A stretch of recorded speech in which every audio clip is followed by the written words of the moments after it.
ಇನ್ನು ಯಾವುದೇ ಕ್ಷಣದಲ್ಲಿ ಪಾಕಿಸ್ತಾನದ ವಿರುದ್ಧ ಯುದ್ಧವನ್ನು ಭಾರತ ಘೋಷಣೆ ಮಾಡುವ ಸನ್ನಿವೇಶ ಸದ್ಯಕ್ಕೆ ಈಗ ನಿರ್ಮಾಣ ಆಗ್ತಾ ಇದೆ.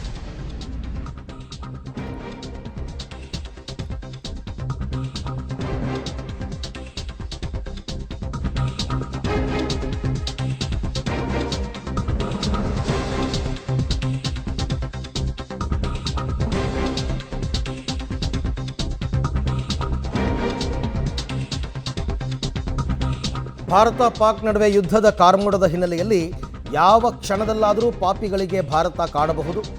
ಭಾರತ ಏನಾದರೂ ಯುದ್ಧ ಮಾಡಿದರೆ ನ್ಯೂಕ್ಲಿಯರ್ ಅಟ್ಯಾಕ್ ಬೆದರಿಕೆ ಹಾಕಿದ್ದಾರೆ ಅವರು. ನಮ್ಮ ಹತ್ರ ಪರಮಾಣುಗಳಿದೆ 130, ಅದನ್ನು ಪರಮಾಣು ಅಸ್ತ್ರಗಳನ್ನ ಉಪಯೋಗಿಸ್ತೀವಿ ಅಂತ ಪಾಕ್ನ ರಷ್ಯಾ ಅಂಬಾಸಿಡರ್ ಮೊಹಮ್ಮದ್ ಜಮಾಲಿ ಉದ್ದಟತನದ ಹೇಳಿಕೆಯನ್ನು ಕೊಟ್ಟಿದ್ದಾನೆ. ಹಾಗಾದರೆ ಪಾಕ್ ಅಣು ಅಸ್ತ್ರಕ್ಕೆ ಭಾರತದ ಪ್ರತ್ಯಸ್ತ್ರ ಏನು ಅಂತಕ್ಕಂಥದ್ದನ್ನು ನೋಡೋಣ. ಅಂದರೆ ಪಾಕಿಸ್ತಾನದ ನ್ಯೂಕ್ಲಿಯರ್ ವಿರುದ್ಧ ಭಾರತದ ತಾಕತ್ತು.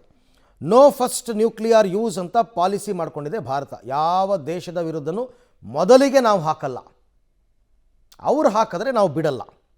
ನಮ್ಮ ದೇಶಕ್ಕೆ ನ್ಯೂಕ್ಲಿಯರ್ ಬಾಂಬ್ ಹಾಕೋದಕ್ಕೆ ಯಾರಾದರೂ ಪ್ಲ್ಯಾನ್ ಮಾಡಿದ್ರಷ್ಟೇ ನಾವು ಅದನ್ನು ಬಳಸ್ತೀವಿ. ನ್ಯೂಕ್ಲಿಯರ್ ಶಕ್ತಿ ಇರುವ ದೇಶದೊಂದಿಗೆ ಮಾತ್ರ ನಾವು ಬಳಕೆ ಮಾಡ್ತೀವಿ. ಅಂದರೆ ಈಗ ಪಾಕಿಸ್ತಾನಕ್ಕಿದೆ ಆ ಶಕ್ತಿ, ಬಳಕೆ ಮಾಡ್ಬೋದು. ನಮ್ಮ ಮೇಲೆ ಕೆಮಿಕಲ್ ಅಟ್ಯಾಕ್ ಅಥವಾ ಬಯಾಲಜಿಕಲ್ ಅಟ್ಯಾಕ್ ಮಾಡಿದರೆ ಪರಮಾಣು ಅಸ್ತ್ರವನ್ನು ಬಳಸ್ತೀವಿ. ನಮ್ಮ ಜನರ ಪ್ರಾಣಹಾನಿಗೆ ಕಾರಣವಾದರೆ ನ್ಯೂಕ್ಲಿಯರ್ ಅಸ್ತ್ರವನ್ನು ಬಳಕೆ ಮಾಡ್ತೀವಿ. ಪಾಕ್ ಏನಾದರೂ ಸಣ್ಣ ಯೋಚನೆ ಮಾಡಿದ್ರು ಪಾಪಿಗಳನ್ನು ಉಡಿಸ್ ಮಾಡ್ತೀವಿ ಅಂತಕ್ಕಂಥದ್ದು ನಮ್ಮ ಲೆಕ್ಕಾಚಾರ. ಸೊ ಭಾರತ ಮತ್ತು ಪಾಕಿಸ್ತಾನದ ನಡುವಣ ಅಣು ಸಮರ ಹೇಗಿರುತ್ತೆ ಅನ್ನೋದಕ್ಕೆ ಸಂಬಂಧಪಟ್ಟಂತೆ ಈಗ ಕೆಲವೊಂದು ವಿಚಾರಗಳು ಸ್ಪಷ್ಟವಾಗ್ತಾ ಇದೆ, ಏನು ಎತ್ತ ಅಂತಕ್ಕಂಥದ್ದು. ಇನ್ನು ಭಾರತದ ಶಕ್ತಿಯ ಬಗ್ಗೆ ಪಾಕಿಸ್ತಾನಕ್ಕೆ ತುಂಬ ಚೆನ್ನಾಗಿ ಗೊತ್ತಿದೆ, ಇಲ್ಲ ಅಂತಲ್ಲ. ಸೊ ಹಾಗಾಗಿ ಇವಾಗ ಸದ್ಯಕ್ಕಂತೂ ಇಷ್ಟು ಲೆಕ್ಕಾಚಾರ ಹಾಕ್ಕೊಂಡು ರೆಡಿ ಮಾಡ್ಕೊಂಡು ಕೂತಿದ್ದಾರೆ. ಯಾವಾಗ ಹೊಡಿತಾರೆ ಏನು ಎಸ್ತರ ಅಂತ. ಹೇಗಿದೆ ಭಾರತದ ಶಕ್ತಿ ಹಾಗಾದರೆ ಅಂತ ನೋಡ್ಬೋಣ. ಪಾಕಿಸ್ತಾನ ನ್ಯೂಕ್ಲಿಯರ್ ಅಸ್ತ್ರ ಬಳಕೆ ಮಾಡಿದ್ರೆ ಭಾರತ ಮಿಸೈಲ್ ಡಿಫೆನ್ಸ್ ಸಿಸ್ಟಮನ್ನು ಹೊಂದಿದೆ. 2000 ಕಿಲೋಮೀಟರ್ ದೂರದಿಂದ ಬರುವ ಮಿಸೈಲನ್ನು ಅಲ್ಲೇ ದಾಳಿ ಮಾಡಿ ಉಡಾಯಿಸುವ ಸಾಮರ್ಥ್ಯ ನಮಗಿದೆ. ಯಾವುದದು ಅಂದರೆ ಪೃಥ್ವಿ ಡಿಫೆನ್ಸ್ ಸಿಸ್ಟಮ್.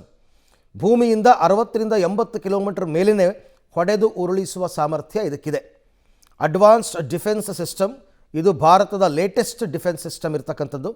ಪಾಕಿಸ್ತಾನದಿಂದ ಉಡಾಯಿಸಿದ ಕೂಡಲೇ ಅವರ ನೆಲದಲ್ಲೇ ಉಡಾಯಿಸುವ ಶಕ್ತಿ ಅಡ್ವಾನ್ಸ್ಡ್ ಡಿಫೆನ್ಸ್ ಸಿಸ್ಟಮ್ಗಿದೆ. ಅವರ ನೆಲದಲ್ಲೇ ಅದನ್ನು ಇದು ಮಾಡೋದು, ಹೊಡೆದಾಕೋದು.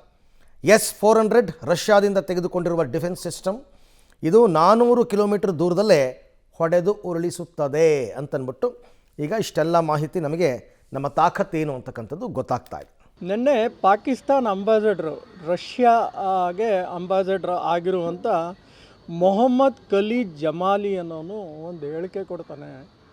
ಭಾರತದವರು ನಮ್ಮ ಮೇಲೆ ಏನಾದ್ರು ಅಟ್ಯಾಕ್ ಮಾಡಿದ್ರೆ ನಾವು ಫುಲ್ ಸ್ಪೆಕ್ಟ್ರಮ್ ನ್ಯೂಕ್ಲಿಯರ್ ಫೋರ್ಸ್ನ ನಾವು ಯೂಸ್ ಮಾಡ್ತೀವಿ, ಭಾರತದ ವಿರುದ್ಧ ಫುಲ್ ಸ್ಪೆಕ್ಟ್ರಮ್ ನ್ಯೂಕ್ಲಿಯರ್ ಫೋರ್ಸ್ನ ಯೂಸ್ ಮಾಡ್ತೀವಿ, ಅವ್ರನ್ನ ಸರ್ವನಾಶ ಮಾಡ್ತೀವಿ ಅಂತ ಒಂದು ಹೇಳಿಕೆ ಕೊಡ್ತಾನೆ. ಹಾಗಂದರೆ ಏನು? ಪಾಕಿಸ್ತಾನ ಹತ್ರ ನ್ಯೂಕ್ಲಿಯರ್ ವೆಪನ್ಸ್ ಇದಾವ? ಅವ್ರ ಹತ್ರ ಎಷ್ಟು ನ್ಯೂಕ್ಲಿಯರ್ ವೆಪನ್ಸ್ ಇದೆ? ಭಾರತಕ್ಕೆ ಅಟ್ಯಾಕ್ ಮಾಡಿದ್ರೆ ಅದ್ರ ಪರಿಣಾಮ ಏನು? ನಾವು ಅದನ್ನು ಎದುರಿಸೋ ಅಷ್ಟು ಸನ್ನದ್ಧರಾಗಿದ್ದೀವ? ಅದ್ರ ಬಗ್ಗೆ ನಾನು ಸಣ್ಣದಾಗಿ ಹೇಳೋಕ್ಕೆ ಇಷ್ಟಪಡ್ತೀನಿ. ನೋಡಿ, ಪಾಕಿಸ್ತಾನ ಹತ್ರ ನ್ಯೂಕ್ಲಿಯರ್ ವಾರೆಟ್ಸ್ ಇದ್ದಾವೆ, ಇಲ್ಲ ಅಂತ ನಾನು ಹೇಳ್ತಿಲ್ಲ. ಹತ್ತತ್ರ 170 ನ್ಯೂಕ್ಲಿಯರ್ ವಾರೆಟ್ಸ್ ಇದ್ದಾವೆ. 170 ಈಗ 200 ತನಕ ಹೋಗಬಹುದು ಅಂತ ಒಂದು ಅಂದಾಜಿದೆ.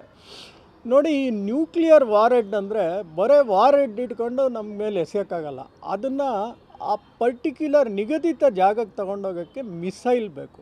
ಅದನ್ನೇ ಮಿಸೈಲ್ ಅನ್ನೋದು. ಮಿಸೈಲ್ಗೆ ಈ ನ್ಯೂಕ್ಲಿಯರ್ ವಾರೆಡ್ನ ಫಿಕ್ಸ್ ಮಾಡ್ತಾರೆ. ಆ ಫಿಕ್ಸ್ ಮಾಡಿ ನಿಗದಿತವಾದ ಸ್ಥಳಕ್ಕೆ ಹೊಡಿತಾರೆ. ಅದರಲ್ಲಿ ಒಂದು ಬಂದು ನಾಜರ್ ಅಂತ ಒಂದು ಎಕ್ಸಾಂಪಲ್, ಅವ್ರ ಹತ್ರ ಒಂದು ಮಿಸೈಲ್ ಇದೆ. ಅದು 60-70 ಕಿಲೋಮೀಟ್ರ್ ದೂರದ ತನಕ ಬಂದು ಅಲ್ಲಿ ಹೊಡೆಯುತ್ತೆ. ಅದರಲ್ಲಿ 12 ಕಿಲೋ ನ್ಯೂಟನ್ ಹಾಕ್ಬೋದು, ಇಲ್ಲ 40 ಕಿಲೋ ನ್ಯೂಟನ್ ನ್ಯೂಕ್ಲಿಯರ್ ವಾರೆಡ್ಡಿ ಹಾಕಿ ಆ ಜಾಗಕ್ಕೆ ಹೊಡಿಬೋದು ಅವರು. ಅದು ಹೊಡೆದಾಗ